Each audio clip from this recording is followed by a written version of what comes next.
네, 시장 상황이 그렇게 좋지는 않습니다. 그런데 우리가 좀 더 상황을 좀 지켜봐야 될 것 같고요. 그래서 좀 더 매크로, 거시에 대한 이야기를 함께 나눠봐야 될 것 같아요. 저희가 이 부분들을 좀 집중적으로 살펴볼 텐데 한 주간의 이슈 정리하고 다음 주 주요 이슈 또 분석해 보면서 이슈 진단까지 해보는 그런 시간 갖도록 하겠습니다. 박석현 우리은행 투자상품전략부 부부장과 함께 하도록 하겠습니다. 안녕하십니까? 네, 안녕하십니까? 네. 그리고 오늘장, 어제 뉴욕 오늘장 다 이제 매크로가 영향을 미친 것으로 보여지거든요. 일단은 이 이야기부터 하고 가야 될 것 같아요. 이 직전까지만 놓고 보면 20개 나라 중에서 14개, 15선 나라가 사상 최고가를 경신하고 그랬었는데 왜 코스피만, 왜 우리만 못 갔지? 이런 거 한번 우리 부부장께서는 어떻게 좀 생각하셨는지. 코스피가 5월 들어서 어제까지 한 1% 정도 올랐었는데 오늘 기준으로는 다시 이제 좀 부진해졌고요. 코스닥은 마이너스 2.6% 정도를 기록을 하고 있었는데 4월에 이어서 2개월 연속 하락을 기록하게 되는 거고요.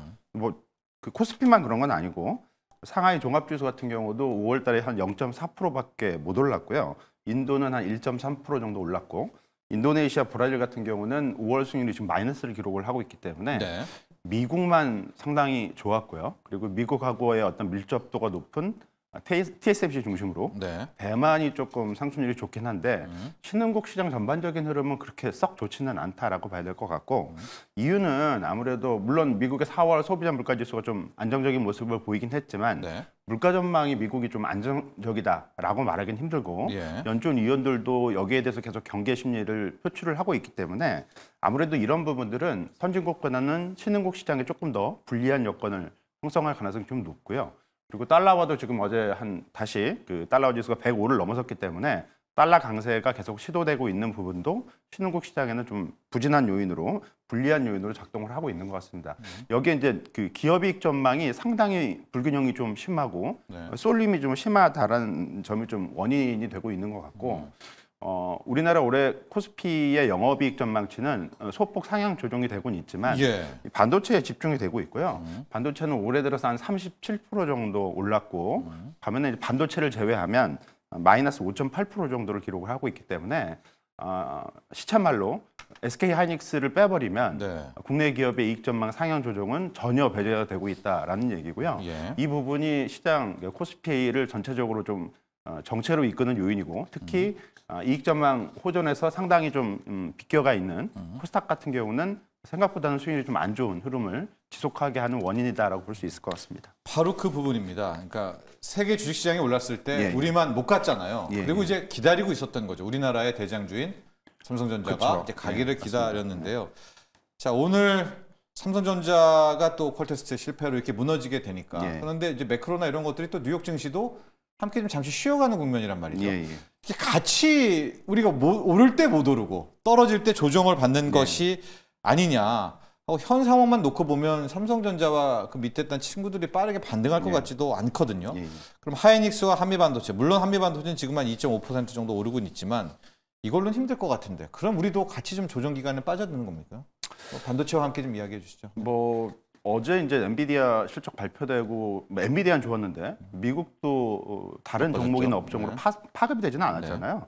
가장 큰 원인이 엔비디아 주가 상승이 아무래도 주주 환원 쪽에 좀 초점이 맞춰져 있었던 거고 그리고 엔비디아 어제 실적에서 좀 주목을 해봐야 되는 부분은 매출 총이익률이 다음 분기 제시치가 처음으로 이제 줄어들었습니다. 그러니까 3개 분기 만에 가장 낮은 매출 총이익률을 GPM을 기록할 걸로 예상이 되고 있고요. 이익률? 맞습니다. 근데 물론 이 수치도 한 74.8% 정도가 되기 때문에 어마어마하게 높은 수치이긴 하지만 계속 높아져 왔었기 때문에 이게 좀 감소세로 반전되는 거는 그리 썩 달가운 소식은 아니고요. 그리고 이 수치 자체가 애널리스트들이 제시했던 전망치보다도 약간 낮습니다. 그러니까 이 얘기는 엔비디아가 상당히 좋은 이익 창출력을 계속 지속하는 건 맞는데 초과 수익을 내는 데는 한계에 조금 다다른 게 아닌가라는 얘기고요.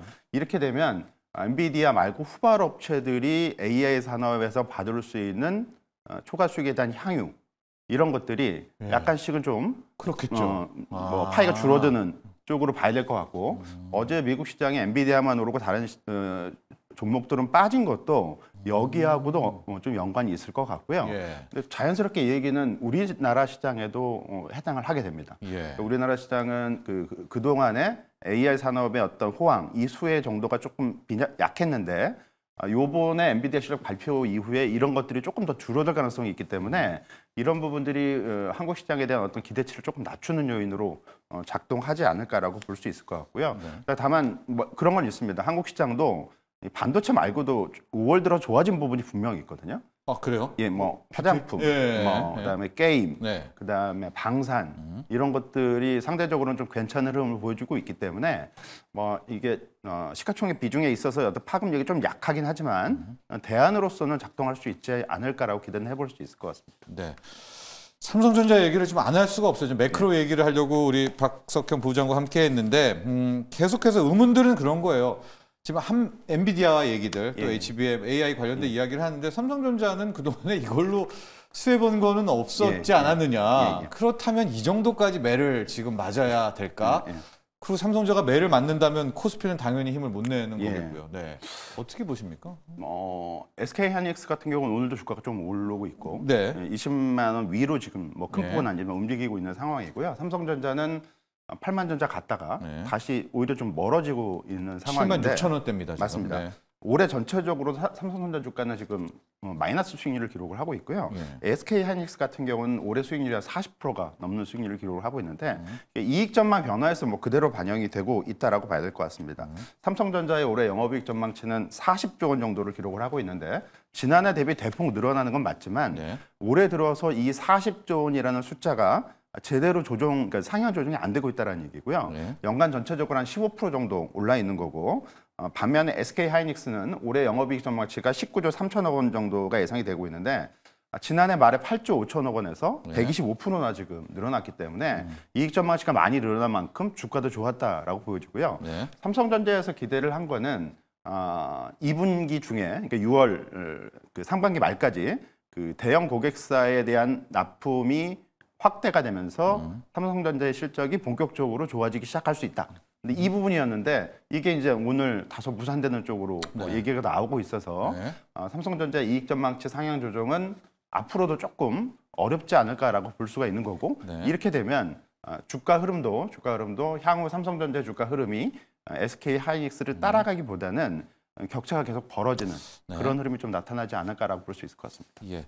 우리 박석현 부장께서 대화하는 도중에 삼성전자의 입장이 나왔습니다. 삼성전자의 입장이요. 지금 엔비디아랑 원래 많이 뭐 되려고 했었던 HBM3 8단과 12단 제품에 대해서 테스트를 통과하지 못한 적은 없다. 아직까지 퀄 테스트가 진행 중이고 탈락한 사실은 없다. 진행 중이고 탈락한 사실은 없다. 이렇게 이야기를 했는데 지금 이런 발표에도 주가가 빠르게 나오지 못하는 이유가 이 한 보도가 나오면 양쪽에 다 이야기를 해야 되는 거 아니겠습니까? 근데 이 로이터의 보도에 대해서 엔비디아 쪽에서는 입장을 내놓기를 거부했다라고 합니다. 그러니까 엔비디아도 같이 입장을 좀 내놓고 아직까지 순조롭게 테스트가 진행 중이다라고 한다면 이 보도 자체가 굉장히 경솔한 걸 텐데 현재까지는요. 나온 보도가 삼성전자발 보도만 나오고 있습니다. 이제 이렇게 돼서 아마도 엔비디아는 왜 이야기를 안 하지?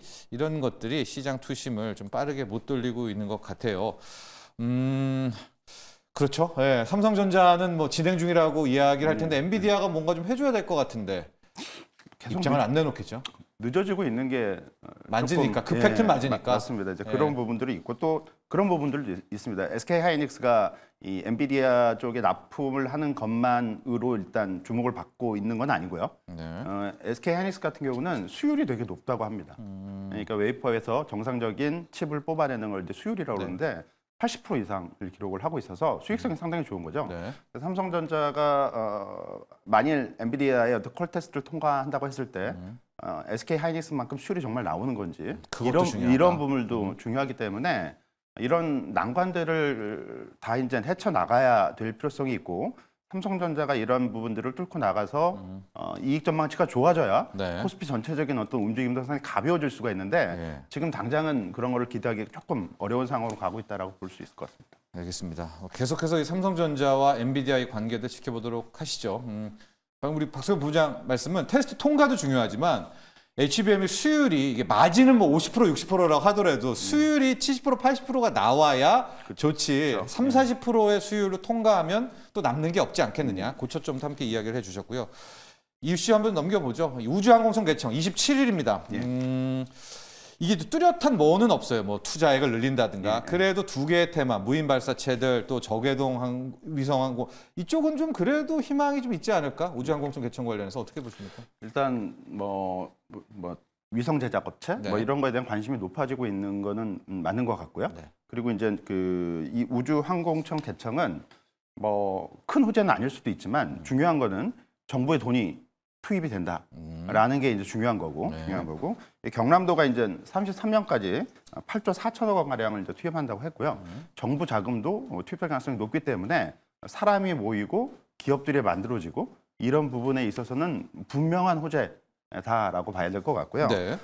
그리고 한 가지 주목해 봐야 될 거는 지금 그 경남 사천이 벤치마크로 삼고 있는 그 글로벌 지역이 미국 메릴랜드나 프랑스 뭐 툴루즈 이런 쪽을 벤치마크로 지향을 하고 있는데 미국 같은 경우는 나사를 금방 떠올릴 테지만 주가 측면에서 중요한 부분은 그 로키드 마틴 같은 방위 산업이에요. 그러니까 이게 그 우주항공청이 궁극적으로는 방위 산업 쪽이랑 연결될 가능성이 상당히 높기 때문에 오히려 우주하고 관련된 어떤 주식보다는 방위산업 쪽 기업들의 어떤 모멘텀을 좀 주목을 해봐야 될 것 같고 또 방위산업 같은 경우는 우리 그 방위 제품 이제 수출 모멘텀으로 이미 주가가 이제 움직인 상황이기 때문에 이 그 우주항공청과 같은 어떤 그 추가적인 어떤 드리븐 요인이 발생을 해준다면 주가 측면에서 좀 긍정적일 수 있지 않을까라고 볼 수 있을 것 같고요. 워낙 지금 우리나라 시장에서는 이 테마 형성들이 약간 제한이 되고 있기 때문에 이런 테마가 새롭게 부각이 되는 것도 시장 전체적인 측면에서는 좀 긍정적이다라고 봐야 될 것 같습니다. 그러니까 박석현 부장께서는 우주항공청 개청이 뭐 지금 몇십 조는 안 나왔지만 청이 개청된 이상 예산도 확보될 수밖에 없기 때문에 맞습니다. 그 장을 열었다라는 점 하나 주목. 그리고 지금 크게 두 가지 무인 발사체, 저궤도 위성이지만 이건 결국은 방산이랑 또 연관돼 있어서 두 개의 교집합을 살펴봐라까지 조언도 해주셨는데 막상 종목으로 좀 들어가 보면은요 하나 에어로스페이스 대장주인데 뭐 좀 주춤하고 있는 것 같고 그렇게 되니까 아예 그러면 저궤도 위성 쪽으로 산업용 위성으로 가볼까 이런 시선도 함께 있거든요. 맞습니다. 일단 1차적으로 부각이 되는 거는 위성 제작 업체인 건 분명히 맞습니다. 시스템, 솔루션. 그게 이제 그 1차적인 부각 요인이고. 근데 이게 아무래도 규모가 좀 작기 때문에 이 작은 종목에 장기 투자를 하기는 좀 어렵거든요. 그래서 장기 투자 관점, 중장기적으로 계속 주식을 보유하고 갈 수 있을 만한 뭐 종목이나 업종이 뭐가 될까 놓고 보게 되면 결국은 방위산업 쪽이 되지 않을까라고 저는 생각을 하고 있고요. 그래서 이런 쪽을 조금 미국도 그런 케이스가 많기 때문에 관심을 좀 가질 필요성은 좀 있을 것 같습니다. 그렇습니다. 관련해서 위성 쪽은 시가총액이 좀 작고 변동성도 크기 때문에 이런 것들은 트레이딩 쪽으로 그리고 결국은 방산과 우주항공 다 결합된 쪽 대장주 쪽으로 장기 보유하는 그런 전략을 짜라 이렇게 조언도 해주셨습니다. 자 오늘 여기까지 하도록 하겠습니다. 박석현 우리은행 투자상품전략부 부부장과 함께했습니다. 오늘 감사합니다. 감사합니다.